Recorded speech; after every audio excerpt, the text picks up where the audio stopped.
जय हिंद दोस्तों, आप सभी का स्वागत है हमारे channel HR study point channel पर। तो आज हम इस वीडियो में हरियाणा जीके के मोस्ट इंपॉर्टेंट क्वेश्चंस करेंगे जो कि आपकी CET की परीक्षा के लिए बहुत ही महत्वपूर्ण होंगे। तो चलिए शुरू करते हैं आज का वीडियो। तो सबसे पहला प्रश्न है, अशोक ने बौद्ध स्तूप कहाँ बनवाया था जिसमें महात्मा बुद्ध के अवशेष रखे हुए थे? तो इसका आंसर होगा ऑप्शन बी, थानेसर। तो अशोक ने थानेसर में बौद्ध स्तूप बनवाया था जिसमें महात्मा बुद्ध के अवशेष रखे हुए थे। और थानेसर को अशोक का पैतृक राज्य भी माना जाता है। और अशोक के शासनकाल में हरियाणा में 7 अभिलेख बनाए गए थे जो कि अंबाला के टोपरा नामक स्थान पर स्तंभ पर अंकित थे। और वर्तमान में यह अभिलेख दिल्ली संग्रहालय में स्थित है। नेक्स्ट प्रश्न है, हरियाणा में दलहन में सर्वाधिक किस दाल का उत्पादन होता है? तो इसका आंसर होगा ऑप्शन बी, चना। तो हरियाणा में दलहन में सर्वाधिक चना दाल का उत्पादन होता है। और हरियाणा का भिवानी जिला चना दाल के उत्पादन में अग्रणी है। और भिवानी में हरियाणा के कुल चना उत्पादन का लगभग 55% चने का उत्पादन होता है। और हरियाणा में चना दाल की खेती खरीफ की फसल के अंतर्गत आती है। नेक्स्ट प्रश्न है, हरियाणा सरकार द्वारा लोकायुक्त की नियुक्ति किस अधिनियम के तहत की जाती है? तो इसका आंसर होगा ऑप्शन बी, हरियाणा लोकायुक्त अधिनियम 2002। तो हरियाणा सरकार द्वारा लोकायुक्त की नियुक्ति लोकायुक्त अधिनियम 2002 के तहत की जाती है। और यह अधिनियम 2003 में पारित किया गया था। और इस अधिनियम के तहत हरियाणा के पहले लोकायुक्त न्यायमूर्ति प्रीतमपाल बनाए गए थे। नेक्स्ट प्रश्न है, हरियाणा ग्रंथ अकादमी की स्थापना कब हुई थी? तो इसका आंसर होगा ऑप्शन बी, 1 सितंबर 2011 में। तो हरियाणा ग्रंथ अकादमी की स्थापना 1 सितंबर 2011 में हुई थी। और हरियाणा ग्रंथ अकादमी का मुख्यालय पंचकुला में स्थित है। और जो हरियाणा ग्रंथ अकादमी की प्रमुख पत्रिका है तो वो है सप्त सिंधु और कथा समाज। और यह एक मासिक पत्रिका है। नेक्स्ट प्रश्न है, गुरुग्राम में स्थित शीतला माता मंदिर का निर्माण किसने करवाया था? तो इसका आंसर होगा ऑप्शन डी, महाराजा भरतपुर ने। तो गुरुग्राम में स्थित शीतला माता मंदिर का निर्माण महाराजा भरतपुर ने 1650 ईस्वी में करवाया था। और शीतला माता को चेचक की देवी माना जाता है। और शीतला माता गुरु द्रोणाचार्य की पत्नी थी और इनका वास्तविक नाम कृपि था। नेक्स्ट प्रश्न है, फरीदाबाद की बड़खल झील किस पर्वतमाला के किनारे पर स्थित है? तो इसका आंसर होगा ऑप्शन सी, अरावली। तो फरीदाबाद की बड़खल झील अरावली पर्वतमाला के किनारे पर स्थित है। और बड़खल झील का निर्माण 1947 में किया गया था और इसलिए यह एक मानव निर्मित झील है। नेक्स्ट प्रश्न है, हरियाणा में प्रथम डाकघर पासपोर्ट सेवा केंद्र कहां पर स्थापित किया गया था? तो इसका आंसर होगा ऑप्शन बी, करनाल। तो हरियाणा में प्रथम डाकघर पासपोर्ट सेवा केंद्र हरियाणा के करनाल जिले में शुरू किया गया था। और इस डाकघर पासपोर्ट सेवा केंद्र को विदेश मंत्रालय और डाक विभाग द्वारा 2017 में संयुक्त रूप से स्थापित किया गया था। नेक्स्ट प्रश्न है, जर्नल स्टडीज ऑफ हरियाणा नामक पत्रिका हरियाणा के किस विश्वविद्यालय से प्रकाशित होती है? तो इसका आंसर होगा ऑप्शन ए, कुरुक्षेत्र विश्वविद्यालय से। तो जर्नल स्टडीज ऑफ हरियाणा नामक पत्रिका हरियाणा के कुरुक्षेत्र विश्वविद्यालय से प्रकाशित होती है। और इस पत्रिका की शुरुआत 1969 में हुई थी। अगला प्रश्न है, हरियाणा उर्दू अकादमी की स्थापना कब हुई थी? तो इसका आंसर होगा ऑप्शन ए, 22 दिसंबर 1985 को। तो हरियाणा उर्दू अकादमी की स्थापना 22 दिसंबर 1985 को हुई थी। और हरियाणा उर्दू अकादमी का मुख्यालय पंचकुला में स्थित है। और हरियाणा उर्दू अकादमी की जो प्रमुख पत्रिका है तो वो है जमुना तट। नेक्स्ट प्रश्न है, पृथ्वीराज चौहान को किन नामों से जाना जाता है? तो इसका आंसर होगा ऑप्शन डी, यह सभी। तो पृथ्वीराज चौहान को पृथ्वीराज तृतीय, हिंदू सम्राट, भारतेश्वर, राय पिथौड़ा व सपादल सेश्वर आदि उपनामों से जाना जाता है। और पृथ्वीराज चौहान चौहान वंश के हिंदू राजा थे। और इन्होंने 12वीं शताब्दी में वर्तमान गुजरात, राजस्थान, हरियाणा, दिल्ली, पंजाब, मध्य प्रदेश और उत्तर प्रदेश के कुछ हिस्सों पर शासन किया था। नेक्स्ट प्रश्न है, रोलेट एक्ट के विरोध में किसने सभी पदक व उपाधियां अंग्रेजों को वापस कर दी थी? तो इसका आंसर होगा ऑप्शन सी, लाला मुरलीधर। तो लाला मुरलीधर जी को grand old man of Punjab के नाम से जाना जाता है। और इनको अंग्रेजों ने सर, राय बहादुर और केसरे हिंद जैसी उपाधियां दी थी। लेकिन इन्होंने 1921 के रोलेट एक्ट के विरोध में इन सभी उपाधियों का त्याग कर दिया था।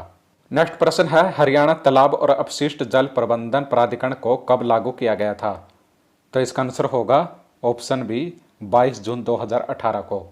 तो हरियाणा तालाब और अपशिष्ट जल प्रबंधन प्राधिकरण 22 जून 2018 को लागू किया गया था और इसका मुख्यालय हरियाणा के पंचकुला जिले में स्थित है। हरियाणा तालाब और अपशिष्ट जल प्रबंधन प्राधिकरण का अध्यक्ष हरियाणा का मुख्यमंत्री होता है और हरियाणा तालाब और अपशिष्ट जल प्रबंधन प्राधिकरण को HPWWMA कहा जाता है, जिसका मतलब है Haryana pond and water waste management authority. Next प्रश्न है APJ सत्या विश्वविद्यालय हरियाणा में कहाँ पर स्थित है? तो इसका आंसर होगा ऑप्शन बी गुरुग्राम। तो APJ सत्या विश्वविद्यालय हरियाणा के गुरुग्राम जिले में स्थित है और इस विश्वविद्यालय की स्थापना 2010 में APJ एजुकेशन सोसाइटी के संस्थापक डॉक्टर सत्या पॉल ने की थी। नेक्स्ट प्रश्न है हरियाणा के किस स्थान पर गर्ग सूचना प्रौद्योगिकी संस्थान स्थित है? तो इसका आंसर होगा ऑप्शन डी पानीपत। तो गर्ग सूचना प्रौद्योगिकी संस्थान हरियाणा के पानीपत जिले में स्थित है। नेक्स्ट प्रश्न है प्रथम विश्व युद्ध में हरियाणा के किस जिले से सर्वाधिक सैनिकों ने भाग लिया था? तो इसका आंसर होगा ऑप्शन ए रोहतक। तो प्रथम विश्व युद्ध में हरियाणा के रोहतक जिले से सर्वाधिक सैनिकों ने भाग लिया था और प्रथम विश्व युद्ध 1914 से 1918 तक चला था और इस युद्ध में हरियाणा के सैनिकों ने भी भाग लिया था। और प्रथम विश्व युद्ध में भाग लेने वाले जिला अनुसार सैनिक, तो रोहतक से सर्वाधिक सैनिकों ने भाग लिया था और ये थे 22,140 और गुरुग्राम से 18,887 सैनिकों ने भाग लिया था और हिसार से 15,461 सैनिकों ने भाग लिया था। नेक्स्ट प्रश्न है हरियाणा पंजाबी अकादमी द्वारा कौन से पुरस्कार प्रदान किए जाते हैं? तो इसका आंसर होगा ऑप्शन डी यह सभी। तो हरियाणा पंजाबी अकादमी द्वारा हरियाणा पंजाबी गौरव पुरस्कार, भाई संतोख सिंह पुरस्कार और बाबा शेख फरीद पुरस्कार, तो यह तीनों पुरस्कार हरियाणा पंजाबी अकादमी द्वारा प्रदान किए जाते हैं। और हरियाणा पंजाबी गौरव पुरस्कार हरियाणा पंजाबी अकादमी द्वारा दिया जाने वाला सर्वोच्च पुरस्कार है और इस पुरस्कार के तहत 2.5 लाख रुपए की पुरस्कार राशि दी जाती है। और भाई संतोख सिंह पुरस्कार के तहत 1,25,000 रुपये की पुरस्कार राशि दी जाती है और बाबा शेख फरीद पुरस्कार के तहत 1,11,000 रुपये की पुरस्कार राशि दी जाती है। नेक्स्ट प्रश्न है हरियाणा का कौन सा जिला औद्योगिक रूप से विकसित जिलों में दूसरे स्थान पर है? तो इसका आंसर होगा ऑप्शन ए गुरुग्राम। तो हरियाणा का गुरुग्राम जिला औद्योगिक रूप से विकसित जिलों में दूसरे स्थान पर है। अगर ये प्रश्न आ जाता है कि सर्वाधिक अंतर्राष्ट्रीय इकाइयों वाला जिला कौन सा है, तो वो गुरुग्राम होगा। और अगर प्रश्न ये आ जाता है कि सर्वाधिक औद्योगिक इकाइयों वाला जिला कौन सा है, तो वो होगा फरीदाबाद। नेक्स्ट प्रश्न है 2011 की जनगणना के अनुसार पुरुष साक्षरता दर से संबंधित कौन से तथ्य सही हैं? तो इसका आंसर होगा ऑप्शन डी यह सभी। तो हरियाणा के नगरों की पुरुष साक्षरता दर 88.6% है, तो यह भी ठीक है। और हरियाणा के ग्रामीण पुरुष साक्षरता दर 81.6% है, तो यह भी ठीक है। और हरियाणा के नगरों और ग्रामीण पुरुष साक्षरता दर में 7% का अंतर है, तो यह भी ठीक है। हरियाणा के शहरों की पुरुष साक्षरता दर और हरियाणा के ग्रामीण पुरुष साक्षरता दर में 7% का अंतर है। नेक्स्ट प्रश्न है हरियाणा नगर निगम संशोधन अधिनियम के अनुसार शहरी स्थानीय निकाय के चुनाव लड़ने वाले पुरुष की योग्यता कितनी होनी चाहिए? तो इसका आंसर होगा ऑप्शन बी 10वीं। तो हरियाणा नगर निगम संशोधन अधिनियम के अनुसार शहरी स्थानीय निकाय के चुनाव लड़ने वाले पुरुष की योग्यता 10वीं होनी चाहिए। और हरियाणा सरकार द्वारा हरियाणा नगर निगम संशोधन विधेयक 2016 के अनुसार नगर निगम चुनाव के उम्मीदवारों के लिए शैक्षणिक योग्यता निर्धारित की गई थी, जिसमें नगर निगम चुनाव के उम्मीदवारों के लिए 10वीं पास होना अनिवार्य है और महिला और अनुसूचित जाति के उम्मीदवारों के लिए 8वीं पास होना अनिवार्य है और अनुसूचित जाति की महिला उम्मीदवार के लिए 5वीं पास होना अनिवार्य है। नेक्स्ट प्रश्न है हरियाणा पर्यावरण संरक्षण एवं शोध समिति का गठन कब किया गया था? तो इसका आंसर होगा ऑप्शन सी वर्ष 1972 में।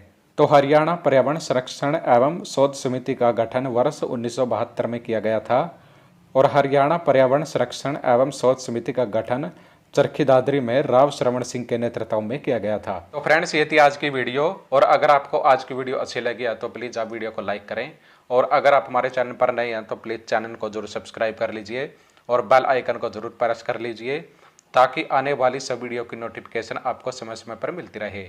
तो चलिए फ्रेंड्स, मिलते हैं नेक्स्ट वीडियो में। जय हरियाणा, जय भारत।